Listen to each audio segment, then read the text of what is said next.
Hello, Sagittarius, Sun, Moon Rising, and Venus Signs. Kamusta kayo? Sana po nasa mabuti kayong kalagayan. Welcome back po sa Star Tarot. At kung bago kayo rito, welcome din po kayo. Please subscribe, like, share my videos, and leave me a comment kung nakaresonate po kayo. Thank you. So, first card ni Sagittarius, we have 369, Compassion, Sagittarius. Maaari, no, Sagittarius, na napaka-compassionate ninyo, napaka-maawain ninyo, matulungin, napaka-supportive, napaka-generous, no? Maaring ganun, ganun kayo. At ngayon, maaring that will be on display. You know, yung pagiging compassionate ninyo will be on display. Around this time, maraming tao siguro ang pwedeng lalapit sa inyo, hingi ng tulong, diba? At kayo naman, hindi rin naman ninyo to nahihindian, no, ng mga ganong klaseng tao, nangangailangan ng support in any way, shape, or form. Nandiyan din kayo para sa kanila, you know. So, napakaganda kasi ano yan, paalala, no, sa inyo, Sagittarius, na you are a person with a big heart and you are a light worker.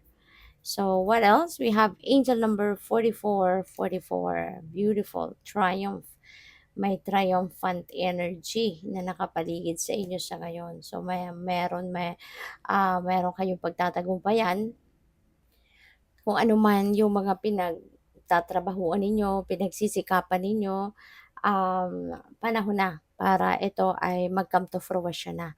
So, this is your angels letting you know na eto na, abot kamay mo na yung tagumpay mo. Your hard work is going to pay off. Magkakaroon na kayo ng success. Magkakaroon na kayo ng financial reward, no? Kaya magiging masayang-masaya kayo. We have angel number 333, support. Ayan. So, maaari na kayo itong merong susuportahan, tutulungan kasama ni Compassion Energy. So, po pwedeng ikaw, no, bilang isang light worker, bilang isang napakamatulungin na tao, napaka-kind na tao. So, you are always ready to give your support to other people, anuman ang pangangailangan nila. So, nandiyan ka lagi, no, para tumulong sa iba. Nandiyan ka lagi, laging bukas ang inyong puso at ang inyong mga kamay sa pagtulong sa iba ng kahit anumang klaseng suporta, no, ang kailangan ng mga taong ito. Lumalapit sa iyo, nandiyan ka lagi, no, para sa kanila. So, tingnan natin ano pa ang ganap. And by the way, maraming salamat for subscribing. And if you haven't subscribed yet, subscribe na kayo. And also, maraming salamat din for not skipping the ads. Malaking bagay yan sa akin. And also, please click the join button sa baba ng video kung gusto po din nyo na mag-join sa membership. Okay? Salamat po. So, we have thorns. Withering, the challenges ahead will bring in new and positive future. Kaya, Sagittarius, this is really beautiful. This is really good na reminder para sa inyo na kahit ano man, no, yung mga challenges siguro na pinagdadaanan ninyo, kung meron man, papunta na din kayo, no, sa pag-ano nito, sa pag-solve nito, papunta na kayo sa pagtatapos, no, ng sitwasyon na ito. And get ready or be ready for what's ahead of you. Kasi kung ano man ang mga problemang masusolusyonan mo na sa ngayon, merong hatid din ito na positibo at magandang epekto sa buhay ninyo. At ngayon, mawi-witness mo yan.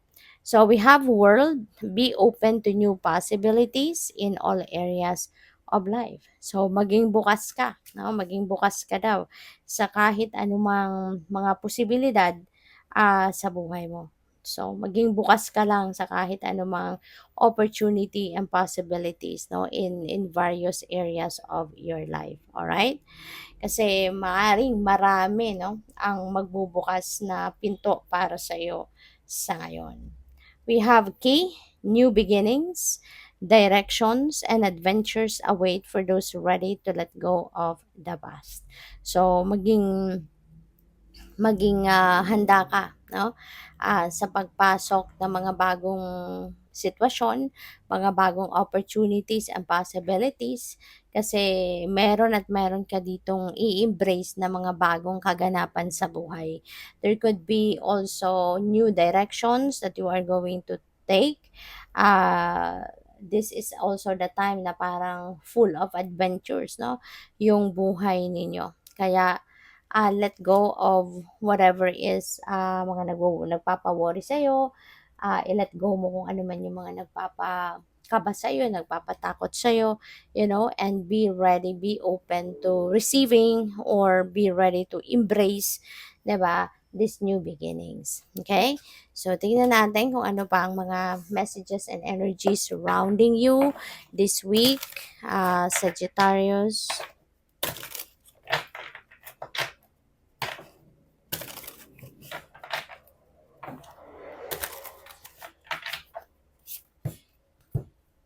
So we have the Ten of Pentacles. Ayan. So this is about legacy, Sagittarius. This is also about financial future, establishing your financial future. Maaari na meron kayong mga may financial gain, merong perang dadating, merong mga ah, perang dadating, financial gain, financial opportunities, no, na dadating sa buhay ninyo. And hindi lang ito pipitsugin, this is not putso-putso kind of money na pwedeng dumating, no, pwedeng malakihan ito. 'Di ba? Pupuwedeng inheritance ito, pupuwedeng bonus, return of investment, ganyan. So, 'yun, pupuwedeng malaking amount ng pera ang paparating at 'yan ay parang ibubuhos mo doon sa inyong financial security and stability for the long term. So, parang para maano mo na, ma-establish mo na yung financial future ninyo. Parang kung ano man ang perang dadating, doon mo ilalagay ito. Magkakaroon na kayo ng savings, yung ganyan, no? Investments. So, what else? We have Five of Swords. Ayan. So, this could be conflict. Pwedeng nagkaroon kayo rito ng conflict with another person. Pupuwedeng kapamilya, since si Ten of Pentacles is about, dealing with family, family money, ganyan. So, pupuwedeng meron kayong hindi pagkakaintindihan with another family member. Maaaring sa pagma-manage ng pera, pupuwedeng involved diyan yung mana, yung mga gano'n. Baka merong issue, sa hatian ng mana, puwedeng gano'n ang ganap diyan.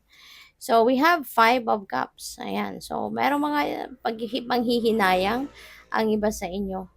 'Di ba? Pupuwedeng merong mga panghihinayang, merong mga what ifs ang iba sa inyo. You're still dwelling, no? For some of you lang, hindi 'to para sa lahat. You're still dwelling on what you don't have, or you're dwelling on, kung ano yung hindi mo nakuha, hindi mo natanggap, yung mga gano'n, no, with the Five of Cups. So, 'wag na tayo kasi negative energy ito parehas, no, 'wag na tayong mag-focus dito, sa Sagittarius. Kasi yung Five of Cups ang pinanghihinayangan ninyo dito, ibig sabihin wala na, 'no, nawala kaya nanghihinayang ka, nawala or hindi nangyari, hindi dumating. So, may gano'ng sitwasyon. Pero if you're going to continue to dwell on that na wala naman na, 'di ba sayang ng oras mo, sayang ng panahon. Parang it's very impractical to put your time, focus, and attention on what is behind you already. Kasi tapos na, wala ka ng power over that, 'di ba? Hindi mo na 'yun maibabalik.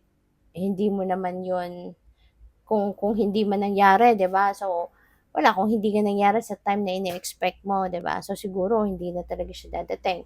Yung mga gano'n. So, if you are going to focus on those, kung ano man ang pinanghihinayangan mo, mas lalo lang masasayang ang oras mo. Whereas, if you are going to focus on what you already have in your life, yung nandiyan dyan na, 'di ba? So, yun ang mas magandang pagtuunan mo ng pansin. Kasi nandiyan diyan na, meron kang magagawa kasi hawak mo na, as in nai-experience mo na. So, doon ka na lang mag-focus, 'di ba?